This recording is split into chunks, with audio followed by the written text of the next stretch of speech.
What we hid always comes out. The plumber's face went white when he pulled his camera out of our shower drain. That's never a good sign when you're paying someone $200 to figure out why your water won't go down. "Sir," he said, his voice shaking like he'd seen a ghost. "You need to see this." My name is Nick Palmer, and I thought the worst thing about that Tuesday morning would be explaining to my wife Lena why I'd called a plumber without asking her first. She hated when I made decisions about the house without her input. Everything had to go through Queen Lena first, especially since her brother Derek moved in with us 3 months ago. The plumber, a guy named Murphy who looked like he'd seen every kind of household disaster, held up a small metal object with his tweezers. It was a locker key, the kind they give you at fancy gyms. Engraved on it were the initials CR. "This was wedged deep in your drain pipe," Murphy said, "along with a lot of hair that ain't yours if you don't mind me saying." My stomach dropped like I'd swallowed a bowling ball. Chad Rourke. I knew exactly who CR was. Real estate hotshot, gym rat, the kind of guy who wore cologne to the grocery store and called everyone buddy while looking down on them. "How long you think this has been down there?" I asked, trying to keep my voice steady. Murphy shrugged. "Months, maybe longer. Had to really work to get it loose. Someone would have had to lose this while they were in your shower." The pieces clicked together like a jigsaw puzzle made of broken glass. Lena's sudden interest in evening workouts, her new expensive shampoo, the way she'd started locking her phone, her brother Derek always covering for her, making excuses when I asked where she was. "You okay, sir?" Murphy asked. "You look like you might be sick." I wasn't sick, I was furious. But I kept it together because that's what you do when your world falls apart on a Tuesday morning in your own bathroom. "Just surprised," I said. "Send me the bill." After Murphy left, I sat in my kitchen staring at that locker key. Lena wouldn't be home for hours. She was at her morning yoga class with her best friend Jill. Right. Yoga. Sure. My phone buzzed with a text from Derek. "Lena's running late today. Don't wait up for lunch?" Even her brother was in on it. The brother I'd let move into our spare room when he got laid off from his construction job. The brother I'd helped get back on his feet, bought groceries for, treated like family. I'd been married to Lena for 8 years.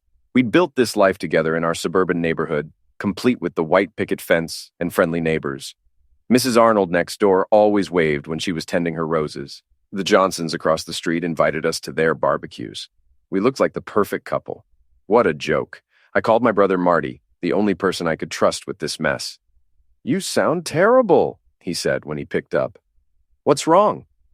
"Can you meet me at the floodgate? I need to show you something." "It's 11 in the morning, Nick." "Trust me, you're going to need a drink for this." The floodgate was the kind of dive bar where the regulars knew your name and your problems, and they kept both to themselves. Marty was already there when I walked in, nursing a beer and looking concerned. "Okay, what's the emergency?" he asked. I slid the locker key across the table. "Found this in my shower drain this morning." Marty picked it up, examined the initials. "CR, who's that?" "Chad Rourke, real estate guy, drives the red BMW, always at Lena's gym." "Oh." Marty's face darkened. "Oh, crap." "Yeah. How long do you think?" "Months, maybe since Derek moved in. He's been covering for her." Marty took a long pull of his beer. "What are you going to do?" That was the question, wasn't it? What do you do when you discover your wife has been cheating on you in your own home, with your brother-in-law's help?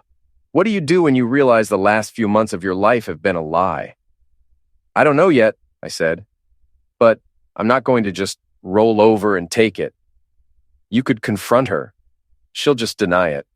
Or blame me, somehow. You know how Lena is." I did know how Lena was.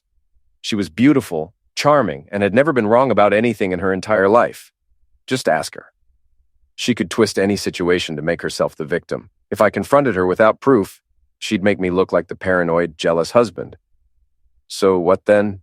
Marty asked. "I need to know how deep this goes. Who else knows? How long it's been happening? Whether Derek's just covering for her, or if he's actively helping her cheat. You want to investigate your own wife? I want to know the truth." Marty nodded slowly. "Okay, but be careful. If you're wrong..." I'm not wrong. But even as I said it, part of me hoped I was. Part of me hoped there was some innocent explanation for Chad Rourke's locker key being in my shower drain. Maybe he'd lost it at the gym and somehow it had ended up... No. There was no innocent explanation. I went home and packed a bag.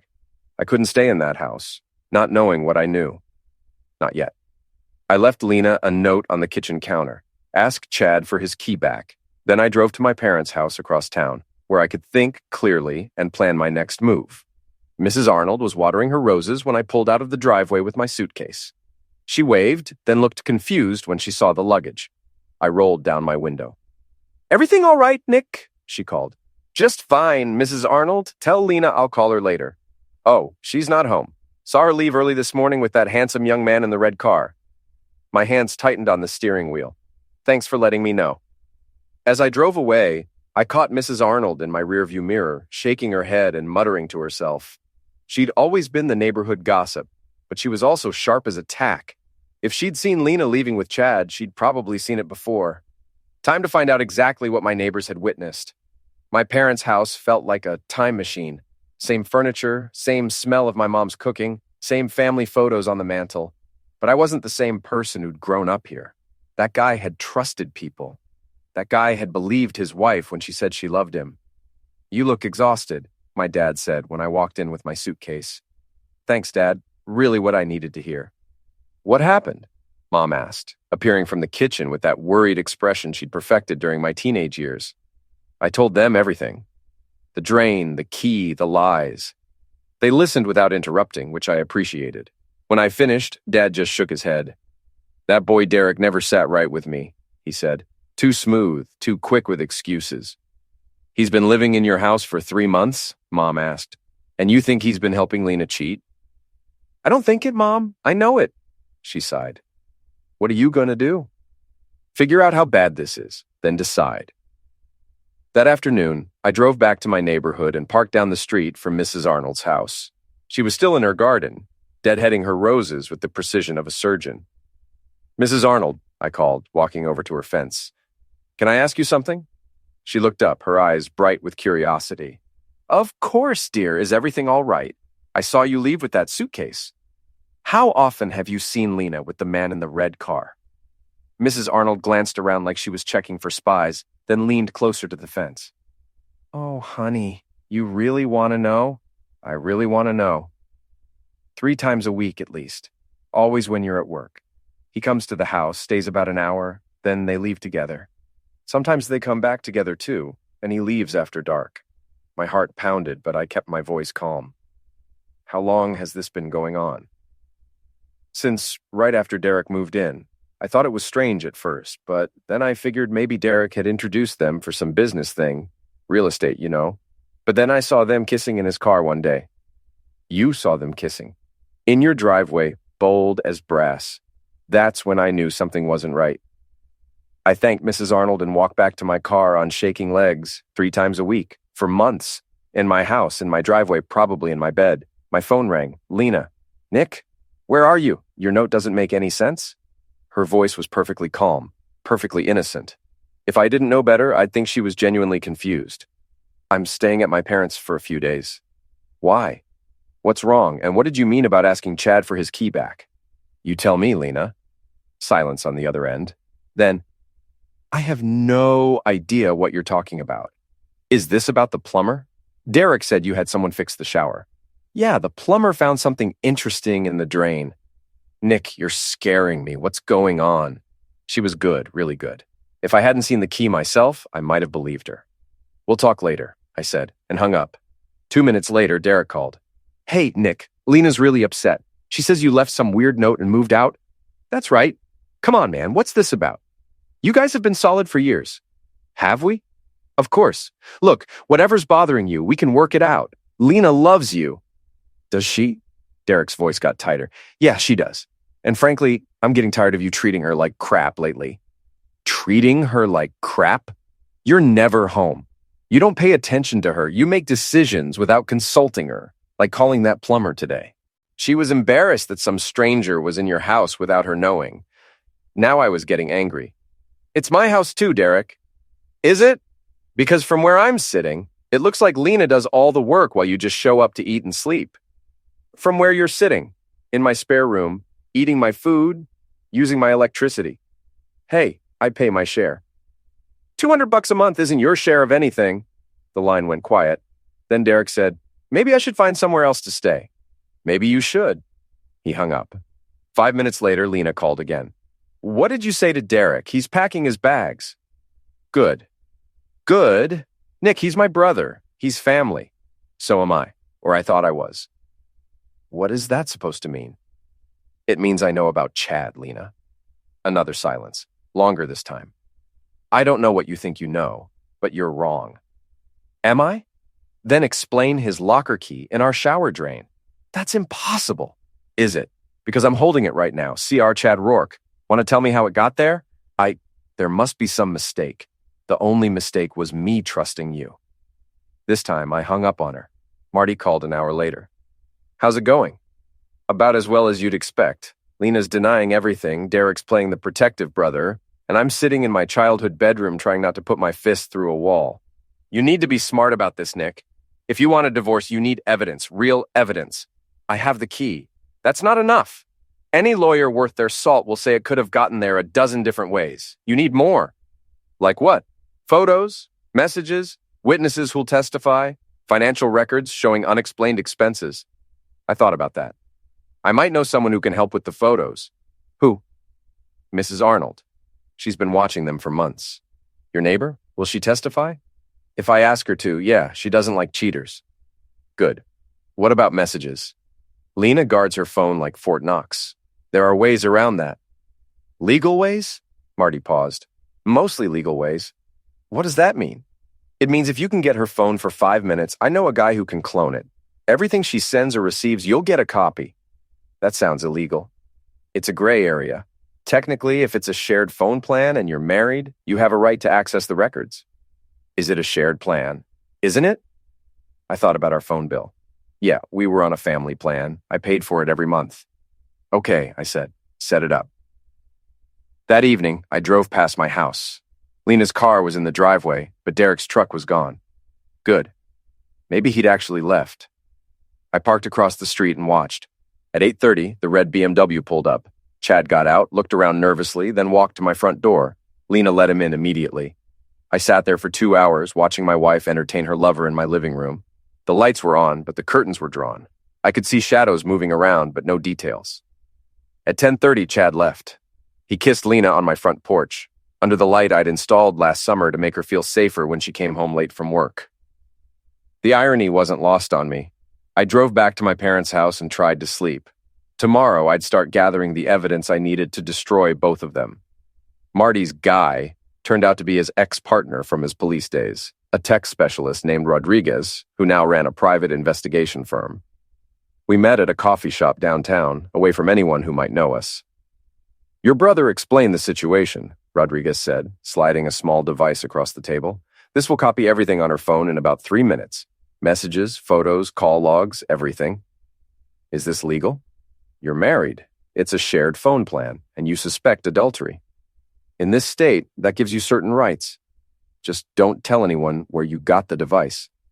I pocketed the cloning device. "How do I get 3 minutes alone with her phone?"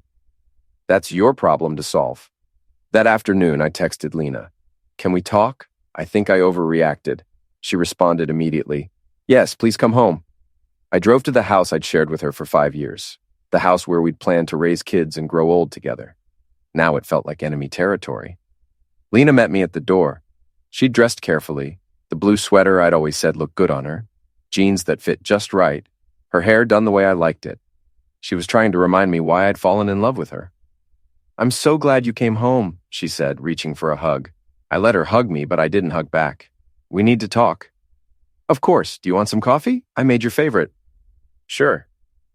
While she was in the kitchen, I looked around the living room. Everything looked normal, but I found myself wondering what had happened on that couch 2 nights ago.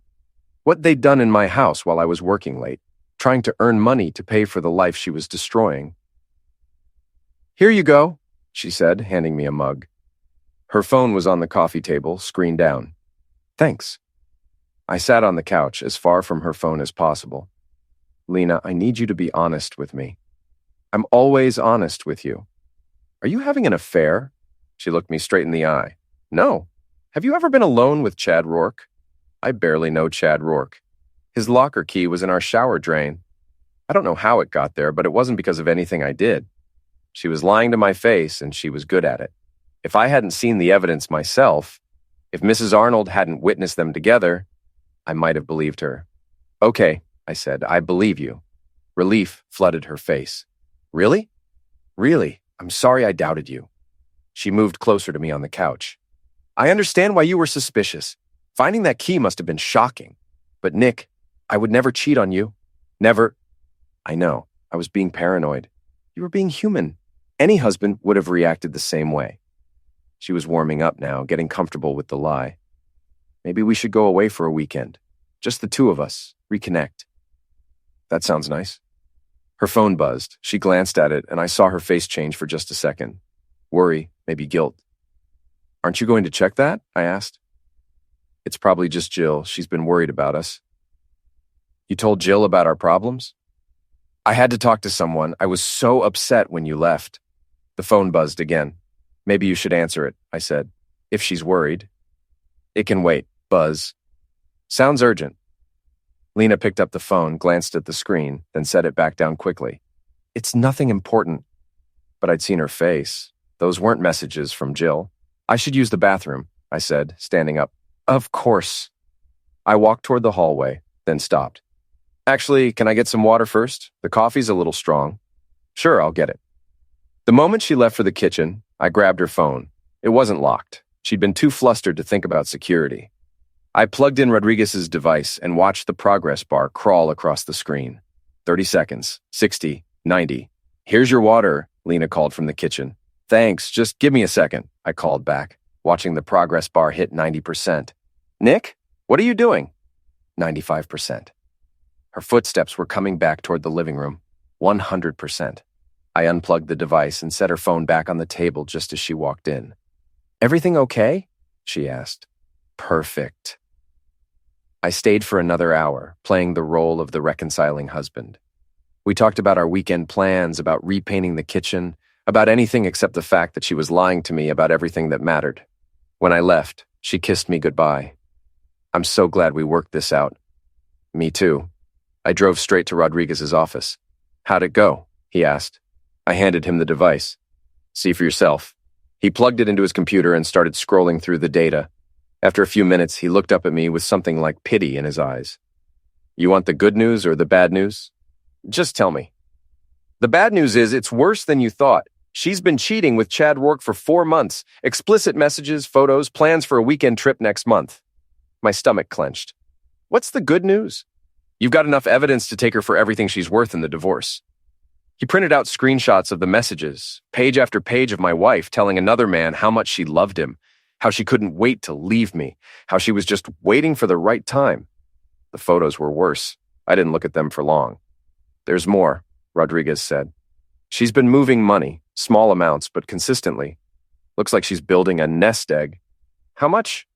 About $15,000 so far, transferred to an account in her name only. That's my money. Legally, it's marital property. She's stealing from you to fund her affair. I stared at the evidence spread across his desk.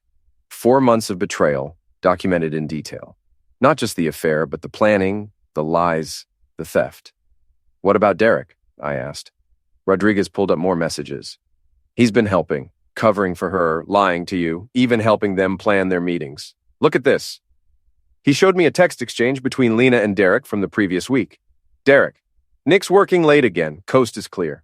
Lena, perfect. Chad's coming over at 7. Derek, I'll make sure to be out. You two lovebirds have fun. Lena, you're the best brother ever. Derek, just remember this when you're rich and divorced. I felt something cold settle in my chest. Not just anger anymore. Something harder, more focused. I want copies of everything, I said. What are you going to do? I don't know yet, but they're not going to get away with this. Rodriguez handed me a flash drive. It's all on there. But Nick, be careful. Evidence is one thing. Revenge is another. What's that supposed to mean? It means don't do anything stupid. You've got enough here to win in court. Don't give them ammunition to use against you. I pocketed the flash drive. I'll be careful. But as I drove home to my parents' house, I wasn't thinking about being careful. I was thinking about how Derek had joked about Lena being rich and divorced. I was thinking about 4 months of lies. I was thinking about them laughing at me behind my back while I worked overtime to pay for the house where they were betraying me. Being careful was the last thing on my mind. I spent the next 3 days studying every message, every photo, every piece of evidence Rodriguez had pulled from Lena's phone. The picture it painted was worse than I'd imagined. They weren't just having an affair. They were planning a life together. Chad had been looking at apartments for them. Lena had been researching divorce lawyers.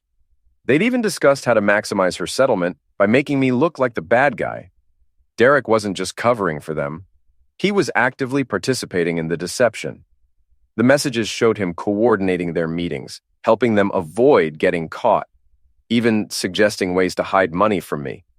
But what really got to me was how they talked about me, like I was some pathetic loser who deserved what was happening to him, like I was too stupid to figure it out. "Nick's such an idiot," Lena had written to Chad. "He actually thanked me for doing his laundry yesterday. If he only knew what we did on those sheets." Chad's response, "Poor guy, almost feel sorry for him." Almost. Derek had chimed in, "Don't feel sorry for him. He's had this coming for years. Lena deserves better." That's when I decided being careful was overrated. I called my old friend Tommy Martinez, who ran a construction crew downtown. We'd grown up together, played football in high school, stayed in touch over the years. "Nick, how's married life treating you?" "That's actually why I'm calling. I need a favor." "Name it." "I need to borrow some of your guys for a few hours. Cash job." "What kind of job?" "The kind where you don't ask too many questions." Tommy was quiet for a moment. "You in trouble?" "Not yet, but I might be soon." "When and where?" I gave him the details. He said he'd have 3 guys there, no questions asked. Next, I called Marty. "Please tell me you're not about to do something stupid," he said. "Define stupid." "Nick." "They've been laughing at me, Marty, for months, planning my destruction while I paid for their fun. So destroy them in court. You've got the evidence." "Court takes too long, and it's too clean." "What's that supposed to mean?" "It means I want them to know what it feels like to have their world fall apart." Marty sighed. "What do you need from me?" "Just be ready to bail me out if this goes wrong." "Jesus, Nick, what are you planning?" "You'll see." That Friday evening, I knew from the cloned messages that Chad was coming over at 7. Derek would be conveniently absent, giving them privacy to plan their weekend getaway. At 6:30, I was parked down the street with Tommy and his 3 biggest guys. They were good men who'd worked hard their whole lives, the kind of guys who didn't like cheaters and liars. "So what's the plan?" Tommy asked. "We wait for the boyfriend to show up, then we have a conversation with him." "What kind of conversation?" "The educational kind." At 7 sharp, Chad's red BMW pulled into my driveway. He got out wearing expensive clothes and that cocky smile I'd grown to hate. He walked up to my front door like he owned the place. "That's him," I said. We got out of Tommy's truck and walked across the street. Chad was already inside. I rang the doorbell. Lena answered, and her face went white when she saw me. "Nick, what are you doing here?" "I live here, remember?" "But I thought, you said you were staying at your parents'." I changed my mind. I pushed past her into the living room, where Chad was sitting on my couch with a beer in his hand. My beer. "Chad," I said, "just the man I wanted to see." He stood up, trying to look casual. "Hey, Nick, Lena was just showing me some real estate listings. We thought you might want to invest in some rental properties." "Real estate listings, right." Tommy and his guys filed in behind me. 4 big men in work clothes, looking like they'd rather be anywhere else but understanding why they were there. Chad's eyes went wide. "What's going on?" "Funny thing," I said. "I found your locker key in my shower drain." "My what?" "Your locker key. CR Chad Rourke. Want to explain how it got there?" Lena stepped forward. "Nick, please, let me explain." "Explain what?" "How you've been screwing this guy in my house for 4 months? How you've been stealing my money to fund your affair? How your brother's been helping you do it?" Chad tried to move toward the door, but one of Tommy's guys stepped in front of him. "I think there's been a misunderstanding," Chad said. "No misunderstanding. I've got your messages, Chad, all of them. The ones where you talk about what a loser I am. The ones where you plan your future together. The ones where you laugh about how stupid I am." Lena was crying now. "Nick, I can explain everything." "You can explain how you told him our bed was more comfortable than his? You can explain how you used my credit card to buy lingerie for him? You can explain how you and Derek plan to take me for everything in the divorce?" Chad straightened up, some of his arrogance returning. Look, Nick, I'm sorry you had to find out this way, but Lena and I are in love. These things happen. These things happen. Yeah. People fall out of love, they find someone new. It's not personal. It's not personal. I took a step closer to him. You've been screwing my wife in my house, and it's not personal. I mean, it's not about you. It's about what Lena and I have together. That's when I lost it. I grabbed Chad by his expensive shirt and shoved him against the wall. You want to know what's personal? This is personal. Tommy's guys moved in, not to stop me, but to make sure Chad couldn't run. You think you can just take whatever you want? I said, my face inches from his. My wife, my house, my money. Nick, calm down, Lena said. Calm down. Your boyfriend just told me that destroying my marriage isn't personal. Chad was sweating now. Look, I'm sorry, okay? I'm sorry it happened this way. You're sorry it happened this way? You're not sorry you did it, just sorry you got caught. What do you want from me? I want you to understand something. This is my house, that's my wife, and you're not welcome here anymore. Fine, I'll leave. You'll leave town. What? You heard me. You're going to pack up your real estate business and get out of my city. Chad laughed, but it sounded forced. You can't make me leave town. Can I? I looked around at Tommy's guys. These gentlemen disagree. This is crazy. You can't threaten me. I'm not threatening you. I'm explaining reality. You have two choices. Leave town voluntarily, or we'll help you leave. This is kidnapping, extortion. This is a conversation between men, the kind you apparently never learned how to have. Lena was sobbing now. Stop it, Nick, please. Where's Derek? I asked her. I don't know. Yes, you do. Where is he? At his girlfriend's house. Call him. Tell him to come home. Now. Nick, please don't drag him into this. He dragged himself into this when he decided to help you cheat. She made the call with shaking hands. 20 minutes later, Derek walked through the front door and froze when he saw the scene in the living room. What the hell is going on? Family meeting, I said. We're discussing your sister's extracurricular activities. Derek looked at Chad, at Tommy's guys, at Lena crying on the couch. Nick, whatever you think happened, I know what happened. I have the messages, Derek. All of them, including the ones where you help them plan their meetings and joke about me being an idiot. Derek's face went red. Those messages were taken out of context. Were they? Because it seemed pretty clear when you told Chad that I had it coming and that Lena deserved better. You do have it coming. You treat Lena like garbage. I treat her like garbage? I work 60 hours a week to pay for this house. I let you live here rent-free when you lost your job. I've done everything I could to make her happy. You ignore her. You don't appreciate her. I ignore her? She's been screwing another man in my bedroom and I ignore her? Derek stepped forward. Don't talk about my sister like that. Your sister is a cheating hoe, and you helped her do it. That's when Derek swung at me. I ducked the punch and came up with an uppercut that caught him in the solar plexus. He doubled over, gasping. You want to defend her honor? I said. Where was her honor when she was stealing my money to buy gifts for her boyfriend? Derek straightened up, still breathing hard. You son of a witch! He came at me again, but this time Tommy's guys stepped in. They didn't hurt him, just held him back. Easy, big guy, Tommy said. Nobody needs to get hurt here. Let him go, I said. I want to hear what he has to say. Derek shook them off. You think you're so perfect? You think you're such a great husband? Lena's been miserable for years. If she was miserable, she should have talked to me about it, not screwed the first guy who paid attention to her. She tried to talk to you. You were always working, always busy, always had something more important to do. I was working to pay for her lifestyle, the house, the car, the gym membership she used to meet her boyfriend. That's not what she needed. What did she need? Apparently, she needed Chad's Johnson more than she needed her marriage. Lena looked up from the couch. Don't be disgusting. I'm disgusting? You're the one who's been cheating for 4 months. It wasn't supposed to happen this way. How was it supposed to happen? Were you planning to ask my permission first? Chad, who'd been quiet during the exchange with Derek, spoke up. Look, Nick, I understand you're upset, but this doesn't have to get ugly. Doesn't have to get ugly. It's already ugly. You made it ugly when you decided to screw my wife. What's done is done. The question is, what happens now? What happens now is you leave. Both of you.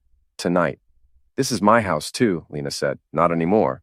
You can stay at Chad's place while you look for somewhere permanent. You can't kick me out of my own house. Watch me. I pulled out my phone and showed her the screenshots of her messages. You've been planning to leave anyway. I'm just helping you stick to your schedule. She stared at the phone, realizing for the first time how much I knew. How did you get those? Does it matter? The point is, I know everything. The affair, the stolen money, the plans to divorce me and take half of everything I've worked for. Those messages were private. Nothing's private when you're stealing from me to fund your affair. Chad looked at the phone, then at Tommy's guys, then at me. Okay, we'll go, but this isn't over.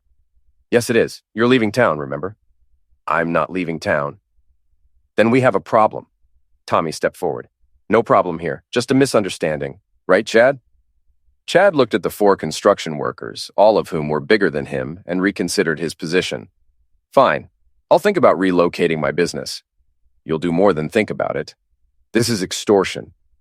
This is a suggestion, a friendly suggestion from concerned citizens. Derek was still glaring at me. You can't do this, Nick. You can't just destroy people's lives because you're angry. I'm not destroying anything. I'm protecting what's mine. Lena's not your property. You're right, she's not. But this house is, and my money is, and my life is. And I'm done letting you people take what doesn't belong to you. I looked at all 3 of them. Here's what's going to happen. Chad, you're going to pack up your business and find a new city to operate in. I don't care where, as long as it's at least 100 miles from here. And if I don't, then you'll find out how creative construction workers can get when they're motivated. Lena, you're going to move out tonight. You can take your clothes and your personal items. Everything else stays here until the lawyers sort it out. Where am I supposed to go? That's Chad's problem now, or Derek's. I don't care. Derek, you're going to pack your stuff and find somewhere else to live. Tonight. This is BS, Nick. This is justice. You helped destroy my marriage. Now you get to find out what consequences feel like. I looked around the room one more time. Any questions? Nobody said anything. Good. You have 2 hours to pack. After that, I'm calling the police and having you arrested for trespassing. You can't do that, Lena said. Try me. Tommy and his guys followed me outside.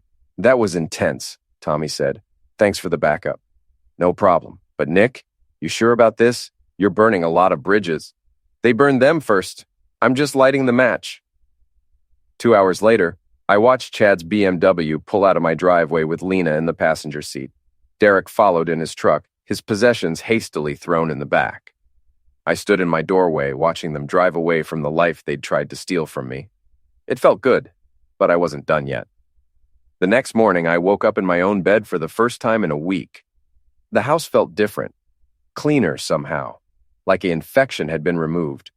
I made coffee in my kitchen, ate breakfast at my table, and planned the complete destruction of everyone who had betrayed me. Chad thought he could just move his real estate business to another city and start over. He was wrong. Derek thought he could find another place to live and pretend nothing had happened. He was wrong too, and Lena thought she could walk away with half of everything I'd worked for. She was the most wrong of all. I started with Chad. A few phone calls to friends in the construction industry revealed some interesting information about Chad's business practices. Turns out, he'd been cutting corners on some of his property flips, using substandard materials and unlicensed contractors to maximize profits. I made copies of all the evidence I'd gathered and sent them to the state licensing board, the Better Business Bureau, and 3 different newspapers. I also sent copies to the buyers of his recent properties, along with a helpful note suggesting they might want to have their homes inspected. By noon, Chad's phone was ringing nonstop with angry clients and regulatory agencies. Derek was next. My brother-in-law had always been proud of his construction skills, but he'd been working under the table for cash while collecting unemployment benefits. A simple phone call to the state unemployment office, along with some photos of Derek working job sites, took care of that problem. I also called his ex-wife, who'd been trying to collect back child support for 2 years. I happened to know where Derek had been hiding some of his assets, but Lena was the main event. I met with the best divorce attorney in the city, a woman named Patricia Hendricks, who had a reputation for being absolutely ruthless. I brought her all the evidence Rodriguez had gathered, plus some additional financial records I'd pulled together.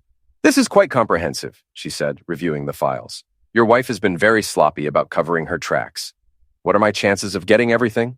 In this state, adultery is still grounds for fault-based divorce. Combined with the financial misconduct, stealing marital assets to fund the affair, I'd say you have an excellent chance of getting the house, the cars, and most of the liquid assets. What about alimony? She won't get a penny. In fact, she might end up owing you money. How long will this take? 6 months, maybe less if she doesn't contest it. But given the evidence, her lawyer will probably advise her to settle quickly. I signed the retainer agreement and authorized Patricia to file the papers immediately. That afternoon, a process server found Lena at Chad's apartment and handed her the divorce papers. According to my surveillance guy, yes, I'd hired one. She screamed so loud the neighbors called the police. But I wasn't done. Remember how I mentioned that Lena had been stealing money from our joint accounts? Turns out that was a felony. I filed a police report, complete with bank records and evidence of the transfers. I also reported Chad to the IRS for tax evasion. He'd been accepting cash payments for some of his deals and not reporting the income. Derek got reported to the state labor board for working without proper licenses and insurance. By the end of the week, all three of them were dealing with criminal investigations, civil lawsuits, and regulatory actions. But the best part was still coming. See, Chad had been bragging about his affair at his favorite bar, the Golden Anchor, for months. He'd been showing off photos of Lena, talking about how he'd stolen her from her husband, making jokes about what a loser I was. The bartender at the Golden Anchor was a guy named Mike Santos, who'd gone to high school with me. We'd played football together, and he'd never liked cheaters. Mike had been keeping track of Chad's boasting, and he was more than happy to provide me with dates, times, and witnesses to Chad's public admissions of adultery. But Mike had an even better idea. You know what would be really satisfying, he said, if Chad had to face all the people he's been bragging to. What do you mean? Friday night is karaoke night at the Anchor. Chad's always here, always showing off. What if word got around that you were going to be there? What if all the guys he's been bragging to got to see how tough he really is when you're in the room? I thought about it. That could get ugly. It's going to get ugly anyway. At least this way, it happens in public, where there are witnesses and security cameras. You think he'll show up if he knows I'll be there? His ego won't let him stay away. He's been telling everyone how he's not afraid of you, how you're just a pathetic loser who can't keep his woman happy. If he doesn't show up, he'll look like a coward. And if he does show up, Mike grinned, then he gets to explain to everyone why he's been lying about not being afraid of you. Friday night. The Golden Anchor was packed. Word had gotten around that there was going to be a confrontation, and nobody wanted to miss it. I arrived at 8 o'clock and took a seat at the bar where everyone could see me. Chad walked in at 8:30, flanked by two of his buddies. He was trying to look confident, but I could see the nervousness in his eyes. The entire bar went quiet when he spotted me. Well, Chad said, loud enough for everyone to hear. Look who decided to show up. Chad, I said, not turning around. How's the real estate business? Better than ever. How's the marriage? That got a few chuckles from his friends. I turned around on my bar stool. You tell me. You've had more experience with my wife lately than I have. The chuckles stopped. That's right, I said, standing up. Chad here has been bragging to all of you about screwing my wife. Haven't you, Chad? Chad's face went red. That's between you and me, is it? Because according to Mike here, you've been telling everyone who'll listen about how you stole my wife, how you're not afraid of me, how I'm just a pathetic loser who can't satisfy his woman. I looked around the bar. Isn't that right, guys? Haven't you all heard Chad's stories about what a tough guy he is? Several people nodded. Chad's buddies were looking uncomfortable. So here I am, Chad, the pathetic loser. What are you going to do about it? Chad straightened up, trying to salvage his reputation. What do you want, Nick? I want you to tell everyone here the truth. Tell them how brave you felt sneaking around behind my back. Tell them how tough it made you feel to lie to my face while you were screwing my wife in my house. I don't have to tell them anything. No, you don't, but you've been running your mouth for months about what a coward I am. So here's your chance to prove how tough you are. I took a step closer to him. Come on, Chad. Show everyone what a real man looks like. Chad looked around the bar. Every eye was on him. His reputation as a tough guy was on the line. You're crazy, he said. I'm crazy. I'm not the one who's been bragging about destroying someone's marriage. I didn't destroy anything. Your marriage was already over. Was it? Because my wife seemed pretty happy taking my money while she was screwing you. She was miserable with you. If she was so miserable, why didn't she just leave? Why did she have to steal my money and lie to my face? Chad didn't have an answer for that. I'll tell you why, I continued. Because she wanted to have her cake and eat it too. She wanted the security of being married to me and the excitement of screwing you, and you were happy to help her do it because you're a coward who can't get a woman honestly. Shut up. Make me! That's when Chad made his mistake. He took a swing at me. I'd been expecting it. I ducked the punch and came up with a right cross that caught him square in the nose. He went down hard, a crimson trickle down his face. His buddies started to move forward, but the rest of the bar was on my side. They'd heard Chad bragging for months, and they didn't like cheaters any more than I did. Stay down, Chad, I said. You've embarrassed yourself enough for one night. Chad struggled to his feet, holding his nose. This isn't over. Yes, it is. You're leaving town, remember? Tonight would be a good time to start driving. I looked around the bar. Anyone else want to hear about what a tough guy Chad is? Nobody said anything. Chad stumbled toward the door, his buddies following behind him. As he reached the exit, I called out, Chad, you forgot something. He turned around. I held up his locker key. This belongs to you. I threw it at his feet. Next time you want to screw someone's wife, don't leave evidence in their shower drain. The bar erupted in laughter and applause. Chad's face went even redder as he bent down to pick up the key, then hurried out the door. Mike Santos bought me a drink. That was beautiful, man. Absolutely beautiful. It's not over yet. What do you mean? That was just the opening act. The next morning, I got a call from Patricia Hendricks. Your wife wants to settle, she said. Already? The criminal charges scared her. She's looking at potential jail time for the theft, and her lawyer knows it. What's she offering? She'll give up all claims to the house, the cars, and the joint accounts in exchange for you dropping the criminal charges. What about Chad? That's not part of the deal. The charges against him are separate. I thought about it. Counteroffer. She gives up everything, pays me back the $15,000 she stole with interest, and provides a written confession detailing the affair and Derek's involvement. In exchange, I'll consider dropping the charges. She'll never agree to the confession. Then she can explain the theft charges to a jury. Patricia called back 2 hours later. She agreed to everything except the confession.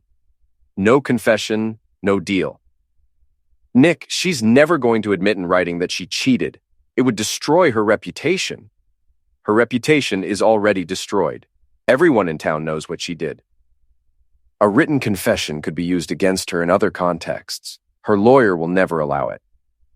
Then I guess we're going to trial. But Lena's lawyer was smarter than I'd given him credit for. That afternoon, he called Patricia with a new offer. What if she makes a public apology instead of a written confession? What kind of public apology? She stands up in open court in front of everyone and admits to the affair and the theft. It goes on the public record, but it's not a signed document that could be used against her later. I like that idea even better. A written confession would be seen by lawyers and judges. A public apology would be seen by everyone in town. Deal. The court hearing was scheduled for the following Friday. Word got around quickly. It's a small town and everyone loves a good scandal. The courthouse was packed. Lena sat at the defendant's table with her lawyer looking like she was going to be sick. Chad was nowhere to be seen. Apparently he'd taken my advice about leaving town. Derek was there, though, sitting in the back row and glaring at me. When the judge called our case, Patricia stood up and explained the settlement agreement. Then she called Lena to the witness stand. Mrs. Palmer, the judge said, do you understand that you're here to make a public admission regarding your conduct during your marriage? Yes, Your Honor. And you're doing this voluntarily as part of a settlement agreement? Yes, Your Honor. Please tell the court what you did. Lena's voice was barely audible. I had an extramarital affair. Speak up, please. I had an extramarital affair with Chad Rourke for approximately 4 months. And did anyone assist you in concealing this affair? Lena glanced back at Derek, who was staring at the floor. My brother Derek helped me cover it up. How did he help you? He would tell my husband I was somewhere else when I was actually with Chad. He would make sure my husband wasn't home when Chad came to visit. And did you take any marital assets to fund this affair? Yes, Your Honor. I transferred $15,000 from our joint accounts to a personal account without my husband's knowledge. What did you use this money for? Lena was crying now. Gifts for Chad, hotel rooms, dinners, clothes. Do you understand that this constitutes theft of marital property? Yes, Your Honor. The judge looked around the packed courtroom. Mrs. Palmer, do you have anything else you'd like to say? Lena looked at me for the first time since the hearing began. I'm sorry, Nick. I'm sorry for everything. I didn't respond. The judge approved the settlement agreement. Lena would give up all claims to our marital property, repay the stolen money with interest, and the criminal charges would be dropped.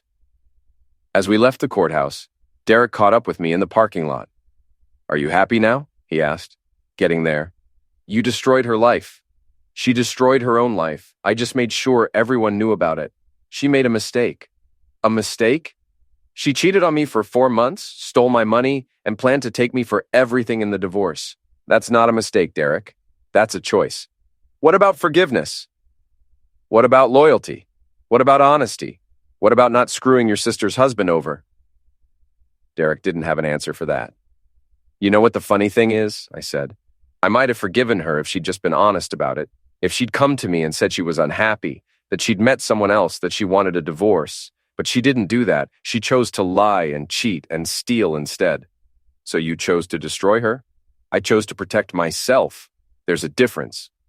Derek shook his head and walked away. 6 months later, I was sitting in my house now, legally and completely, reading the newspaper.